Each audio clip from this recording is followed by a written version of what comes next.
Sa pagsisimula ng campaign period para sa 2025 midterm elections ngayong araw, sinimulan na rin ng COMELEC ang Oplan Baklas sa buong Pilipinas. Sa Metro Manila, alas 4 pa lang na madaling araw, nagsimula ng COMELEC sa pagbabaklas ng mga campaign materials na mali ang sukat at nakakabit sa mga hindi otorisadong lugar gaya ng mga poste, tulay at footbridge. Pinangunahan ito ni COMELEC Chairman George Erwin Garcia upang ipakita sa publiko na wala silang sisinuhin at walang pipiliin dahil seryoso sila sa kanilang kampanya. Karamihan sa mga binaklas na campaign poster ay tama ang size na 2 feet by 3 feet pero mali ang pinaglagyan at ginamit na materyales. Tama ang size kaya lang mali. Mali ang pinaglalagyan, mali rin yung mismong gamit ng mga materyales. Sabi natin pwede namang gumamit kahit na karton, kahit na papel o kahit na cloth man lang halimbawa sa mga ganito. At siyempre, social media. Sa bandang huli, aminin na natin, sinasabi natin, napakalawak ng social media. Wala pa halos bayad doon, wala halos gastos.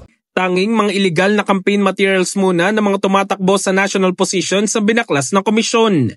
Hindi muna inalis ang campaign materials ng mga local aspirants dahil sa Marso pa mag-uumpisa ang pangangampanya. Hindi naman susunugin ang mga nakolektang campaign poster, kundi iipunin muna para magsilbing ebidensya sa case build-up o kasong isasampa. Pagsasama-samahin muna natin yan, i-account muna natin, kasi pwede po namin gamitin na ebidensya yan, laban po sa kanila. At alam naman natin sa korte, kung magpapal ka ng kasong kriminal, ay kinakailangan na magpresenta ka ng ebidensya sa korte. So, hindi po muna natin ito gagalawin. Pagsasama-samahin po natin kasi kita naman po yung mga pictures ng mga kandidato na nandun po sa mga campaign materials. Nagpaalala din ng COMELEC sa mga kandidato na gumamit ng biodegradable materials sa campaign posters. Pwede po ang mga cloth, pwede po ang mga papel. Yung po dati sanay naman tayo sa papel na campaign materials eh.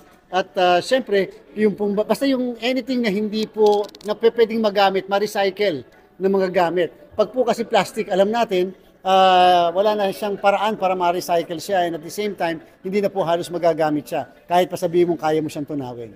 Samantala, ngayong opisyal nang nagsimula ang campaign period, muling ipinaalala ng COMELEC sa lahat ng kandidato ang itinakdang campaign spending limit. Bukod dito, mahigpit ding ipatutupad ng COMELEC ang paglimita sa political advertisement sa telebisyon at radyo. Pinaalalahanan ng COMELEC ang lahat ng kandidato na sumunod sa mga patakarang ito upang maiwasan ang posibleng paglabag na maaaring humantong sa mga legal na parusa. In the heart of changing lives, ito si Brigada Jigo Custodio ng 105.1 Brigada News of Manila, The Music News Authority.